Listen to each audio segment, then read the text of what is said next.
So, I know none of you care, but I just finished Ruin by John Gwynne, Book 3 of The Faithful and the Fallen. A lot of people say this is the best of the series, and I thought it was kind of about as good as the other ones, but then I'm thinking back to all the cool battles in it. There was a lot of cool battles. You get the battle at Dunkrin, a lot of fire. They're like using fish oil, and the Dunkrin is like this ruined castle in the middle of a lake, marsh type area. It's really hard to find, but they're using like these boats and fish oil and like setting it on fire with archery. Camlin is just like a Robin Hood of this story. He's always doing crazy stuff with bows and arrows. You got these cool people like Laith. She's like a half giant. You've got this girl Meg that's like doing trickeries with him. The whole thing with Macwin and Fidel is really good. Macwin's like this guy who survived being a slave on a Venthalan pirate ship, and then he first had to get out of the arena pit fighting ring and stuff, and then now he's just like they call him the Old Wolf, and like he just massacres people, and everybody's scared of him. But he's like a good guy, so he's like it's pretty dope. So the main bad guy's mother, Fidel, and he's like dating her now. It's kind of weird. So there's a big twist at the end. I was trying to figure out why the book was called Ruin. I guess because Dunkrin is a ruin, and then they go to the city of Drasil, which is kind of like this old, ancient fort in the Thorn Forest, which is like people didn't even believe it was a real place. But it's like I don't understand. But it's supposed to be like it's called Drasil because it's like based on Viking mythology, right? So it's like Eldrasil, Teldrasil, whatever they call that big giant tree. So it's a giant tree. You would think it would stick above the forest. You would be able to see, oh, there's the giant tree. It'd be easy to find. And then they describe it as having all these like secret tunnels in the forest that are hidden by these magical glamours. You go down them, and it takes like 5 days or something to get from one end of the tunnel to the tree. So then they had like scouts at different points along each tunnel. There's like different tunnels and like different. So then when you get to the tree, it's like a castle around the tree because it had like battlements that they were looking out. But there were people coming out of the tunnel. Wait. From inside the castle, they go through the tunnel and they come out it, and they're having the big battle right there. But people were on the battlements able to see the battle taking place, but isn't it 5 days away? Like, that's really far. You shouldn't be able to see the battle if it's 5 days away. I don't know. I didn't really understand how the giant tree fort castle, whatever it was supposed to work. But it was cool. Yeah, there's a scene where Corbin's Wolven. It's not a wolf, it's a Wolven because they have longer fangs.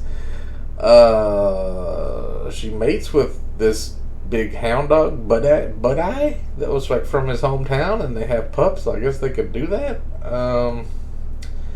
Didn't describe the pups if they have like wolven teeth or regular hound teeth or what they look like. One of them didn't even. It was like a black with a white head or something. It's not even any of the colors of the dogs. I don't think. I don't know. Whatever. That was cool. I can't tell you what I don't want to tell you what the big twist is at the end. About the bright star and the black sun prophecy and the seven treasures and the cauldron and the Ben Elam and the Kavush. What are they called? The bad guy? Kadoshim? I don't even remember. Kardashians. The Kardashians and the Ben Elams. They told him, like, if you go into this dream world, which is kind of like heaven, I guess, because they're kind of like angels and demons, and then the main god is kind of like our god in Christianity or something, and it's like, because the bad guys are demons and the good guys are angels, and he says if you go there, just hide, you don't want to be seen by the Kadoshim.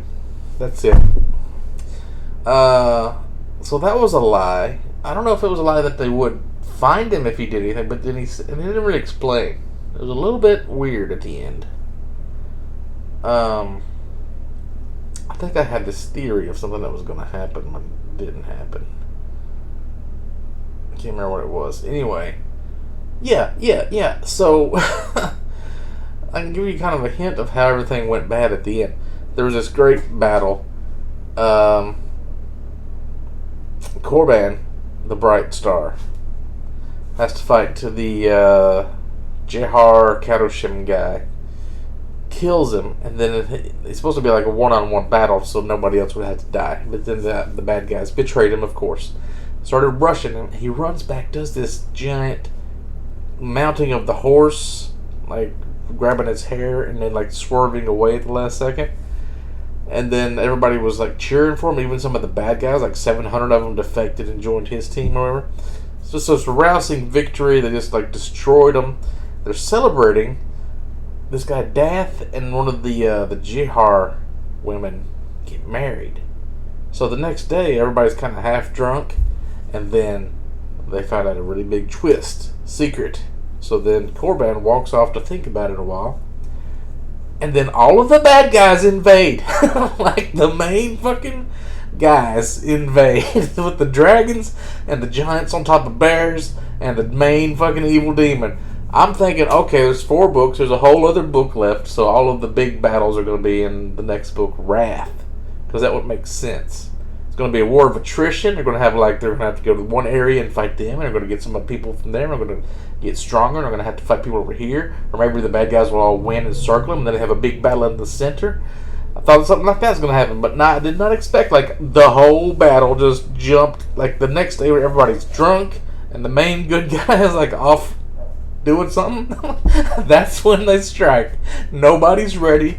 Nobody has their armor on. Lots of people died. Everything went to ruin, and that's why it's called Ruin, I guess. I'm like, man, I don't even know like what the next book could be now. Like, how is he going to come back from this? I mean, it must be something good, right?